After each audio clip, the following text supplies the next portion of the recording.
Hi மக்களே, welcome back to YouTube channel. சிறகடி காசை பற்றி பேச சொல்லியிருந்தீங்க. நிறைய நியூ என்ட்ரிஸ் வச்சு நிறைய சஸ்பென்சிவ் ட்ராக்ஸ் வந்து மூவ் ஆகிட்டு இருக்கு. ஸோ அதை பற்றி டீட்டெயில்டாக பார்க்கலாம். அதே போல் அப்கமிங் என்னென்ன, ஸோ இன்னும் ஒரு நியூ ட்ராக் சொல்லியிருந்தேன் இல்லையா, ஸோ அது ரிலேட்டடான ஃபுல் டீட்டெயில்ஸ் வந்து இந்த வீடியோவில் செப்பரேட்டாக பார்த்துடலாம். ஸோ ஃபஸ்ட் வந்து சிறகடி காசுடைய ஸ்டோரி. ஸோ ஒரு பக்கம் வந்து நல்லாவே போயிட்டு இருக்கு. நடுவில் அந்த முத்து மீனோட சீன்ஸு, அந்த தோசை சொல்கிற சீன்ஸாக இருக்கட்டும், அதுக்கப்புறம் ஒரு சாரி வாங்கிட்டு வந்த சீனு, இதெல்லாம் கொஞ்சம் ஸ்பெஷலாக இருந்துச்சு. அந்த முக்கியமாக அந்த சாரி வாங்கிட்டு வந்த சீன், ஸோ ரெண்டு பேருக்குள்ள ஒரு ஃபைட் வந்து அப்படியே ஒரு மாதிரி சாதாரணமாக கொண்டு வந்தது. அது உண்மையிலேயே ஆடியன்ஸ் மத்தியில் நல்ல ஒரு வரவேற்பு பெற்றுச்சு அப்படின்னு தான் சொல்லணும். அதே போல் எபிசோட்ஸுமே அந்த எபிசோட் நல்லா தான் இருந்துச்சு. ஸோ அதுக்கப்புறம் ட்ராக்ஸ் எப்படி மூவ் பண்ண போகிறாங்க அப்படின்னு யோசிச்சிருந்த நேரத்தில் ஒரு பக்கம் ரோஹினியோட ட்ராக் கையில் எடுத்திருக்காங்க. கிறிஷ்க்கு வந்து பர்த்டே. ஸோ அவங்க பர்த்டே செலிப்ரேட் பண்ண போகிறாங்க. அங்கே ரோஹினியுமே வந்திருக்காங்க. ஸோ அந்த இடத்துக்கு நம்மளுடைய முத்து மீனா போயிட்டு அவங்க செலிப்ரேட் பண்ணிவிட்டு, அதே போல் அவங்க வந்து டீட்டெயிலாக இந்த முறை தெரிஞ்சிருது என்ன அப்படின்னா, கிறிஷ்க்கு வந்து அவங்க அத்தை கிடையாது, அதே போல் அவங்க அம்மா தான் அப்படிங்கிற விஷயமே. அதே போல் அவங்க அம்மாவுக்கு வந்து, அதாவது நம்ம ரோஹினிக்கு வந்துட்டு அவங்க பிள்ளையை பிடிக்கல, அதனால் விட்டுட்டு போயிட்டாங்க அப்படின்ற மாதிரி வந்து சொல்கிறாங்க. ஸோ அதனால் இவங்க ரெண்டு பேரும் தத்தெடுத்து வளர்க்கலாம் அப்படின்ற ஒரு முடிவில் இருக்காங்க.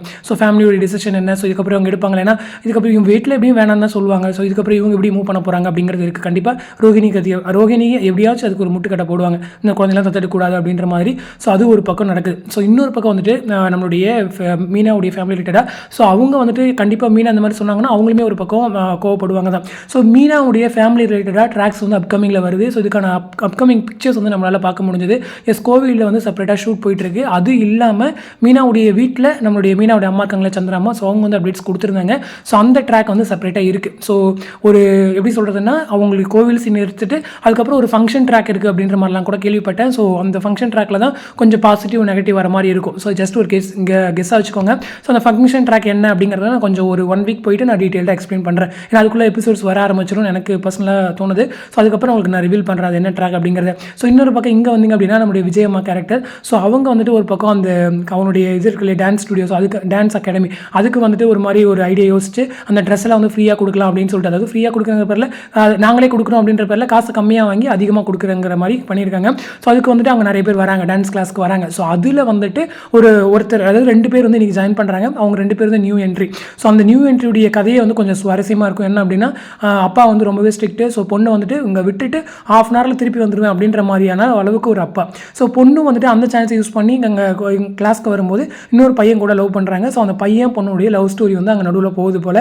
ஸோ அந்த நியூ என்ட்ரி இருக்காங்க இல்லையா, ஸோ அவங்களுடைய நேமு, இன்ஸ்டா இருக்கிற ஐடிலாம் கேட்டிருந்தீங்க. ஸோ எனக்குமே டீட்டெயிலாக தெரியல. ஸோ நான் இன்ஸ்டாகிராமில் சர்ச் பண்ணிவிட்டு அவங்களுடைய ஐடிஸ் உங்களுக்கு நான் ஷேர் பண்ணுறேன். அதே போல் இவங்க உள்ளே வராங்க அப்படின்னு சொல்லும்போது கண்டிப்பாக இப்போ ஏதாச்சும் ஒரு பிரச்சனை இவங்களே இழுத்துட்டு ஓடிட்டாங்க அப்படின்னா கண்டிப்பாக விஜயம்மாக்கு தான் வந்து சேரும் இல்லையா. ஸோ விஜயம்மாக்கு வருது அப்படின்னு சொல்லும்போது கண்டிப்பாக மெயின் லீட்ஸ் அங்கே இன்வால்வ் ஆவாங்க. ஸோ ஒரு ஒருத்தர் ஃபேன் கூட சொல்லியிருந்தார் என்ன அப்படின்னா, தெய்வ மகள் திருமதி செல்வம்லாம் வந்துட்டு நிறைய டைம் வந்துட்டு நியூ என்ட்ரிஸ் அப்பப்போ வந்துட்டே இருப்பாங்க. ஸோ வந்து அந்த போயிட்டு இருப்பாங்க நியூ என்ட்ரிஸ். அது ரிலேட்டடாக மெயின் லீட்ஸ்க்கு வந்து ஸ்டோரி மூவ் ஆகும் அப்படின்னு சொல்லியிருந்தாங்க. ஸோ அந்த மாதிரி ஒரு யுக்தியை தான் இப்போ சிறகடி காசில் கொண்டு வந்திருக்காங்க. இப்போ நியூ என்ட்ரிஸ் வச்சு அவங்களுக்கு இப்போ எப்படியோ பிரச்சனை கிரியேட் பண்ணுவாங்க. ஸோ கண்டிப்பாக மெயின் லீட்ஸ் வந்து சால்வ் பண்ணுற மாதிரி தான் வந்து ஸ்டோரி மூவ் ஆகும். ஸோ இது ரிலேட்டடாக எந்த மாதிரி ஒரு ஹை வோல்டேஜ் ட்ராக்ஸ் வருது அப்படிங்கிறது எனக்கு ஒரு இதாக இருக்குது. ஸோ இது இல்லாமல் நான் வந்துட்டு ஒரு நியூ என்ட்ரி வந்து நான் எக்ஸ்பெக்ட் பண்ணேன். பட் அந்த நியூ என்ட்ரி வந்து இன்னுமே சீரியலில் கொண்டு வரல. ஸோ எனக்கு தெரிஞ்ச ஒரு 1 மந்தில் கொண்டு வருவாங்கன்ற மாதிரி எனக்கு பர்சனலாக தோணுது. பட் அந்த ஸ்டோரியை கொஞ்சம் தள்ளி போட்டாங்க அப்படின்னா அந்த நியூ என்ட்ரி வர சான்ஸ் இல்லை. பட் அந்த என்ட்ரி சீரியலில் கண்டிப்பாக ஒரு பெரிய டேர்னிங் பாயிண்ட்டாக இருக்கும் அப்படிங்கிறதான். ஸோ அந்த என்ன ட்ராக் அப்படிங்கிறதெல்லாம் நீங்கள் கெஸ் பண்ணிகிட்டே இருக்கேன். நான் இப்போதைக்கு ரிவீல் பண்ணக்கூடாது அப்படிங்கிறதெல்லாம் நான் ரிவீல் பண்ணல. ஸோ இப்போதைக்கு மெயின் லீட்ஸ் மட்டும் வச்சு ஸ்டோரி ஃபோக்கஸ் பண்ணி கொண்டு போயிட்டு இருக்காங்க. அதே போல் ஆஃப் ஸ்க்ரீன் பிக்சர்ஸ் வச்சு கேட்டிருந்தீங்க. ஸோ ஆஃப் ஸ்க்ரீனில் வந்துட்டு நம்மளுடைய முத்துவோடைய அவங்களுடைய ஃப்ரெண்ட்ஸ் இருக்காங்களே, ஸோ அவங்க எல்லாரும் முத்துவுடைய வீட்டிலேருந்து நிறைய அப்டேட்ஸ் வந்து ஷேர் பண்ணியிருந்தாங்க. சம்திங் ஏதோ ஃபங்க்ஷனோ இல்லை ஏதாச்சும் ஒரு ஹை வோல்டேஜ் ட்ராக்கே இருக்கும். அதனால தான் ஃப்ரெண்ட்ஸ் எல்லாம் வீட்டுக்கு வராங்க. ஸோ அங்கேருந்து நிறைய பிக்சர்ஸ் இருந்துச்சு. அது இல்லாமல் ஏஆர்எஸ் கார்டன்லையுமே வந்து ஷூட் போயிருக்கு. ஸோ அந்த ஏஆர்எஸ் கார்டனில் எடுத்த ஷூட் வந்துட்டு ஏதோ ஃபங்க்ஷன் ட்ராக் ரிலேட்டட் மாதிரி இருந்துச்சு. அது இல்லாமல் நம்மளுடைய சிட்டி இருக்கார் இல்லையா, ஸோ அவருமே வந்து சீரியல் பேக் கொண்டு வராங்க போல். ஸோ அவங்களுடைய என்ட்ரி எப்படி இருக்க போது, மறுபடியும் கண்டிப்பாக கிளாஷ் அந்த மாதிரிலாம் கொண்டு வருவாங்க. அதே போல் திவாகர், அதாவது நம்மளுடைய சத்யா இருக்கார் இல்லையா, ஸோ அவருடைய ட்ரூத் ரிவீல் வருமா அப்படிங்கிறது ஒரு கேள்வி. ஏன்னா செட்டியாக வராரு அப்படின்னா கண்டிப்பாக சத்யாவுடைய ட்ராக் வரும். ஸோ இந்த டைம் ஆச்சு ட்ரூத் ரிவீல் கொண்டு வாங்க அப்படிங்கிறது ஆடியன்ஸ்லேருந்து ஒரு பெரிய ரிக்வெஸ்ட். ஸோ என்ன பண்ணுறாங்க அப்படிங்கிறதெல்லாம் நம்ம டீப்பாக வெயிட் பண்ணி தான் பார்க்கணும். பட் எனிவே ஸ்டோரி ஓரளவுக்கு மூவ் ஆகுது. எனக்குமே அது ஓகே தான். ஏன்னா இப்போ மெயின் லீட்ஸ்க்கு ஒரு பக்கம் ஸ்டோரி லவ் ட்ராக் கொண்டு நடுவில் வச்சது எனக்கு ஒரு சர்ப்ரைஸ்.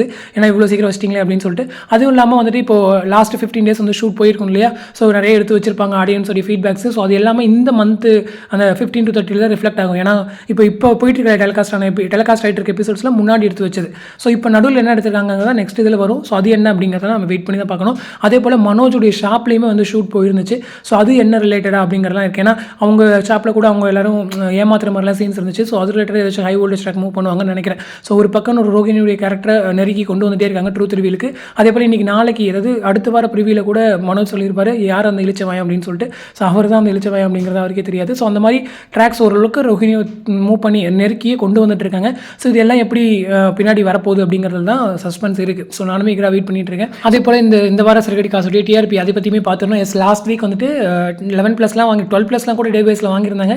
இப்போ அது வந்து ஒரு குறைஞ்சிருச்சு. ஸோ வந்துட்டு 11+ அந்த மாதிரி தான் இருந்துச்சு. ஸோ ஓவராலாக 10.74 எனக்கு தெரிஞ்சு ஓகே தாங்க. ஏன்னா எல்லா பிரைம் டைம் சீரியல்ஸுமே ஓரளவுக்கு டவுனு. ஸோ அதுக்கு நடுவில் இவங்க மெயின்டைன் பண்ணியிருக்காங்க அப்படின்னு சொல்லும்போது 10.8 கொஞ்சம் அசாதாரணமான விஷயம் அப்படிங்கிறதா. ஏன்னா ட்ராக்ஸ் அந்தளவுக்கு பெருசாக இருந்துச்சுன்னா கிடையாது. ஏன்னா மனோஜோட ட்ரூத் ரிவீல் அந்த மாதிரி இருந்துச்சு. ஸோ அதை தொடர்ந்து அந்த வாரங்கள் அந்தளவுக்கு பெருசாக இல்லையே அப்படிங்கிறது என்னுடைய இது. அதே போல் அர்பன்லையுமே தொடர்ந்து ஸ்லாட்டட் ஆகிட்டு இருக்காங்க. நம்பர் 1 பொசிஷனில் தான் இருக்காங்க 9.18. ஸோ அடுத்து இருக்க செகண்ட் பொசிஷனில் நம்மளுடைய சிங்கப்பெண்ணை சீரியல் 8.6. ஸோ இவங்களுக்குள்ளேயே ஒரு 0.5 கிட்ட டிஃப்ரென்ஸ் இருக்குது. ஸோ இன்னுமே அந்த ஒரு 0.5 மெயின்டைன் பண்ணிட்டு தான் இருக்காங்க. ஸோ ஆப்போசிட்டில் சன்னுடைய பிளான் என்ன, ஒரு நியூ சீரியல் 3 முடிச்சு அப்படின்னு கொண்டு வராங்க. ஸோ அது வந்துட்டு இவங்க இந்த சீரியலை சிங்கப்பெண்ணை டைம் சேஞ்ச் பண்ணி கொண்டு வருவாங்களா, இல்லை வேறு ஏதாச்சும் டைமிங்கில் போட போகிறாங்களா அப்படின்ற ஒரு இதுவுமே இருக்குது. ஸோ நம்ம சகடி காசை காப்பு வைக்கிற மாதிரி எதுவும் ஒரு பிளான் கொண்டு வருவாங்க. அந்த பிளான் என்ன அப்படிங்கிறத நானுமே வெயிட் பண்ணிட்டு இருக்கேன். கண்டிப்பாக ஒரு பெரிய மூவ் சன் சைட்லேருந்து இருக்குது. அதுக்காக தான் நானுமே இருக்கேன். ஸோ ஏன்னா நியூ லான்ச் கொண்டு வராங்களா, இல்லைன்னா பாப்புலர் சீரியல் அதாவது கையில் திருப்பி 9 o'clock கொண்டு வராங்களா அப்படிங்கிறது இருக்குது. இல்லைன்னா இது திருசெல்வம் சாருடைய நியூ சீரியலை கொஞ்சம் சீக்கிரம் கொண்டு வந்து போடுறாங்களா அப்படிங்கிறதுலாம் இருக்குது. ஸோ வெயிட் பண்ணி இதுக்கு நடுவில் நம்மளுடைய குமரன் சார்கள் இல்லையா, ஸோ அவருடைய நியூ சீரியலுக்கான டாக்ஸ் போயிட்டு இருக்க போல. ஸோ கிட்டத்தட்ட நெருங்கிருச்சு அப்படின்ற மாதிரி கேள்விப்பட்டேன். அடுத்த ஆர்டிஸ்ட் செலக்ஷன் அதாவது கொஞ்சம் பார்த்துட்டு இருக்காங்க இல்லையா, அது ஆல்மோஸ்ட் ஃபைனல் ஆக போகுது அப்படின்ற மாதிரிலாம் கூட அப்டேட்ஸ் கிடச்சிது. ஸோ இதுக்கப்புறம் குமரன் சாருமே அங்கேயுமே கொஞ்சம் பிஸி ஆகிடுவார். ஸோ இது வந்து குமரன் சாருக்கு இப்போ 2 சீரியல் வந்துற மாதிரி ஆகிடும். ஸோ இதில் கொஞ்சம் அவர் இன்னும் கான்சன்ட்ரேட் பண்ணி ஆகணும் அப்படிங்கிறது. ஏன்னா தமிழும் சரஸ்வதியும் சிறுகடி காசு ரெண்டுமே அவர் ரொம்ப கான்சன்ட்ரேட் பண்ணிட்டு இருந்தார். ஸோ ஒன்று விட்டாலும் ஒன்று போயிடும். ஸோ நியூ சீரியல் வரும்போது சிறுகடி காசில் கொஞ்சம் விட்டார்னா கொஞ்சம் ஸ்லிப் ஆயிரும். ஸோ அதுவுமே அவர் கொஞ்சம் கான்சன்ட்ரேட் பண்ணணும் அப்படிங்கிறது நம்மளோட ரிக்வெஸ்ட். ஸோ என்ன பண்ணுறாங்க அப்படிங்கிறத வெயிட் பண்ணி பார்க்கலாம். ஸோ இந்த அப்டேட் பற்றின உங்களோட கமெண்ட் செக்ஷன் சொல்லுங்கள். அடுத்த ஒரு இன்ட்ரெஸ்டிங் அப்டேட் நெக்ஸ்ட் மீட் பண்ணுறேன். தேங்க்ஸ் ஃபார் வாட்சிங் அண்ட் பை.